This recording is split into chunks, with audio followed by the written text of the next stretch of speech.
I never thought I'd be standing in a lawyer's office at 23, fighting for a marriage that everyone kept telling me was a mistake. But here I was, clutching a folder full of documents while my husband's family sat across the table with their attorney, looking at me like I was something they'd scraped off their designer shoes. It all started 6 months ago when I met Ryan at a coffee shop near campus. I was finishing my senior year, working part-time to cover expenses my scholarship didn't, and he walked in wearing a suit that probably cost more than my entire semester's tuition. We started talking about the book I was reading, and before I knew it, we were meeting for coffee every week, then dinner. Then suddenly I couldn't imagine my life without him.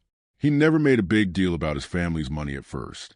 Sure, I noticed expensive watch and the fact that he never seemed worried about prices, but he was so normal otherwise, so genuinely interested in my thoughts and dreams and the thesis I was writing about social mobility in America. The irony of that topic wasn't lost on me later. 3 months into dating, I found out I was pregnant. I stared at that positive test in the tiny bathroom of my shared apartment for what felt like hours, my hands shaking so badly I could barely hold it. When I told Ryan, I was prepared for him to walk away. Instead, he grabbed my hands and said we'd figure out together. 2 weeks later, he proposed. Not because he felt obligated, he insisted, but because he'd already been planning to ask me anyway, and this just made everything feel more urgent, more real, more right. We got married at City Hall with 2 witnesses we pulled from the waiting area. I wore a white sundress I already owned, and he bought me a bouquet from the vendor outside. It was perfect and small in ours, and I felt like the luckiest person alive. The problem started when he told his family. We'd been married for 3 weeks, and I was starting to show just enough that loose clothing couldn't quite hide it anymore. Ryan insisted we had to tell them in person, that they deserved that much. I should have known something was wrong when we pulled up to the house, which wasn't a house at all, but basically a mansion in the kind of neighborhood where the gates have gates. His mother answered the door in pearls and a cardigan that looked soft enough to be made from clouds, and her smile froze the second she saw me. Not when she saw my face, but when her eyes dropped to my stomach and I watched her do the math in her head. The dinner was excruciating. His father kept asking me questions that sounded polite on the surface, but were clearly designed to highlight everything I lacked. Where did I grow up? What did my parents do? Where was I planning to work? Did I understand the kind of lifestyle their son was accustomed to? Ryan's sister barely looked at me, just kept texting under the table with this little smirk on her face, like she was live tweeting my humiliation. When Ryan finally announced we were married, the silence was so heavy I felt like I was drowning in it. Then his mother laughed. Actually laughed. She said something like surely this was some kind of joke, that Ryan couldn't possibly be serious, that this was obviously just a phase or rebellion or cry for help. His father's response was colder. He looked at me with these ice-chip eyes and said they wouldn't be party to some obvious scheme, that it was clear what I was after, that plenty of girls had tried similar tricks before. That's when I first heard the phrase that would haunt me for months. His sister said it so casually, like she was commenting on the weather. Just a baby trap. That's all this is. Just a baby trap. The words hit me like a physical blow. I tried to defend myself, to explain that I'd never planned this, that I loved their son, that I was terrified too, but we were trying to do the right thing. Ryan's mother held up her hand like she was stopping traffic and said that if I really loved Ryan, I'd understand I was ruining his life. She actually used those words. Ruining his life. Her voice got softer then, which somehow made it worse. And she said that people from different backgrounds rarely make it work, that I seemed like a nice enough girl, but I had to see this was impossible. She offered to help me financially if I'd just quietly go away. Not for an abortion, she clarified, but for the baby's care after it was born, as long as I signed away any claim to their family. Ryan stood up so fast his chair fell over. He told them we were leaving and that if they couldn't respect his wife, they wouldn't see him or their grandchild. I'd never seen him angry before, and part of me felt even more in love with him in that moment. But I also saw the look on his mother's face, and it wasn't anger or shame. It was calculating. We left and didn't speak to them for 2 months. Ryan kept saying they'd come around, that they just needed time, that once a baby was born and they saw how happy we were, everything would be fine. I wanted to believe him. I really did. But I grew up without money, And I knew that people who have it don't just accept losing control. They find other ways. The first letter from their attorney arrived on a Tuesday morning. I was 4 months pregnant and finally past the worst of the morning sickness, actually feeling happy for the first time in weeks. The envelope was thick and official, and my hands started shaking before I even opened it. Inside was a petition for annulment based on fraud. They were claiming I had deliberately gotten pregnant to trap Ryan into marriage, that I'd lied about being on birth control, that I'd specifically targeted him because of his family's wealth. They had affidavits from people who'd supposedly heard me talking about finding a rich husband. I didn't even know these people.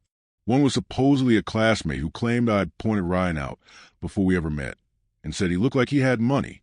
Another was a barista at a coffee shop I'd never been to. They were just making things up, creating an entire narrative where I was some kind of calculating gold digger instead of just a girl who fell in love. The worst part was the medical claims. They'd somehow gotten their hands on pharmacy records.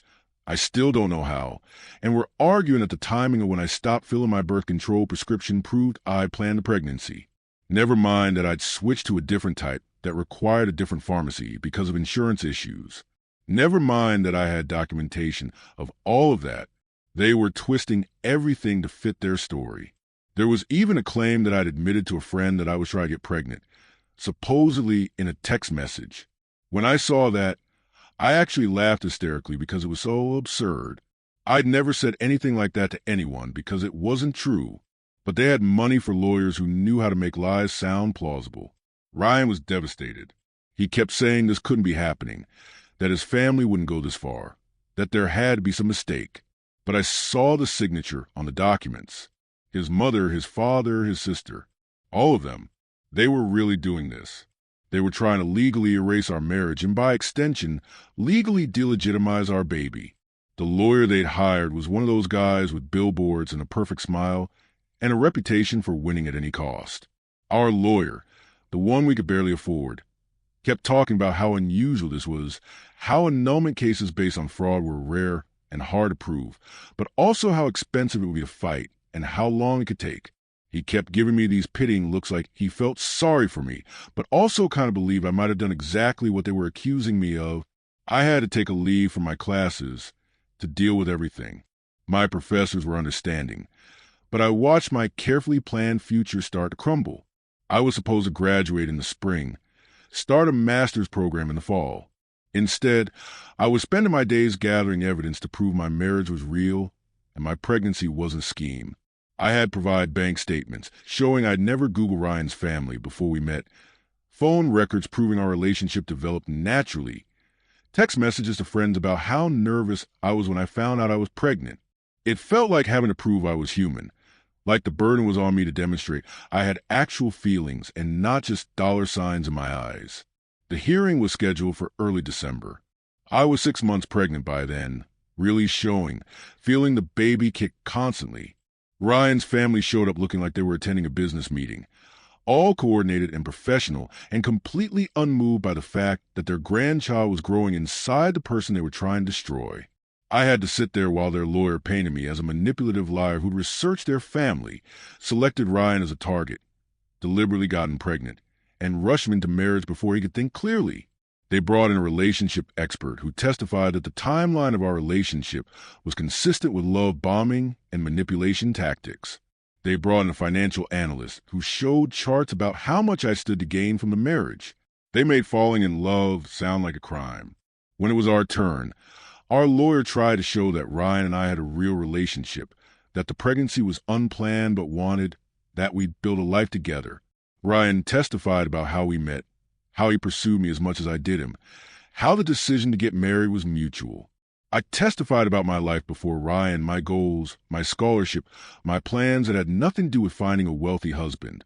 But I could see the judge's face, and I knew we were losing, not because the evidence supported their case, but because doubt is powerful and money buys very convincing doubt.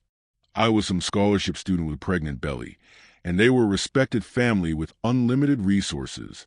The optics alone were damning. Then something unexpected happened. Ryan's grandmother showed up. I'd never met her before. She apparently lived in another state and had minimal contact with the family, Some kind of falling out years ago that Ryan had mentioned but never explained. She walked into that courtroom like she owned it, which given her age and bearing she probably felt she did, and she asked to speak.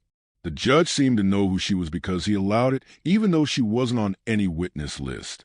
She stood there in front of everyone and said she'd been following the case and was disgusted by what her son and daughter-in-law were doing. She talked about how they'd always been social climbers despite having inherited their money, how they'd never worked for anything but judged everyone else, how they destroyed relationships before because they couldn't stand anyone they considered beneath them. Then she dropped the bomb. She told the court that Ryan's mother had gotten pregnant before marriage too, that Ryan's parents had a rush wedding that the family had covered up for years, that they'd actually married 3 months before the date they publicly claimed, that there was a whole secret history of exactly what they were accusing me of doing. She had documents, original marriage certificates, hospital records, everything. Ryan's mother's face went completely white. His father looked like he wanted to disappear into the floor. Their lawyer was frantically whispering to them while trying to object, but the damage was done.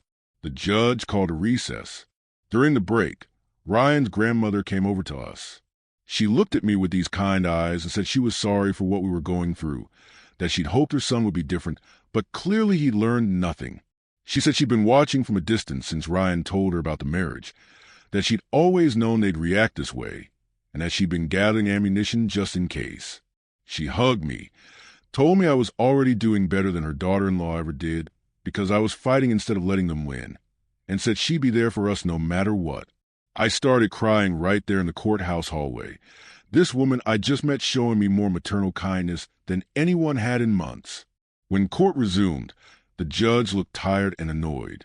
He said he'd reviewed the evidence and found no proof of fraud sufficient to warrant annulment. He pointed out that pregnancy alone is not ground for annulment, even if it influenced the timing of marriage, that there was no credible evidence I deliberately deceived Ryan, and that frankly the case seemed motivated by class prejudice rather than legal merit. He denied the petition. We'd won, but it didn't feel like winning. It felt like surviving something that should never have happened in the first place. Ryan's family left without speaking to us. They didn't congratulate us, didn't apologize, didn't acknowledge their grandchild. They just left. Ryan was quiet on the drive home. He'd just watched his parents lie in court, watched them get exposed and humiliated, watched them lose. Part of him was relieved, but part of him was grieving the family he'd thought he had. I held his hand and didn't say anything because there was nothing to say. His grandmother followed us home in her own car and stayed for dinner. She told stories about Ryan as a baby, about his father before money made him cruel, about family history that Ryan had never heard. She made us promise to call her Nana and said she'd be at the hospital when the baby came. The baby came in March. A girl. We named her Eleanor after Ryan's grandmother. Nana was there, holding my hand through labor, while Ryan stood on the other side, looking terrified and amazed. We sent a birth announcement to Ryan's parents because Nana insisted we take the high road. They sent nothing back. No card, no gift, no acknowledgement. It hurt Ryan more than he admitted, but he focused on our daughter, on being the father he wished he'd had. We moved to a smaller apartment because without his family's assumed future support, we had to be realistic. I went back to school part-time.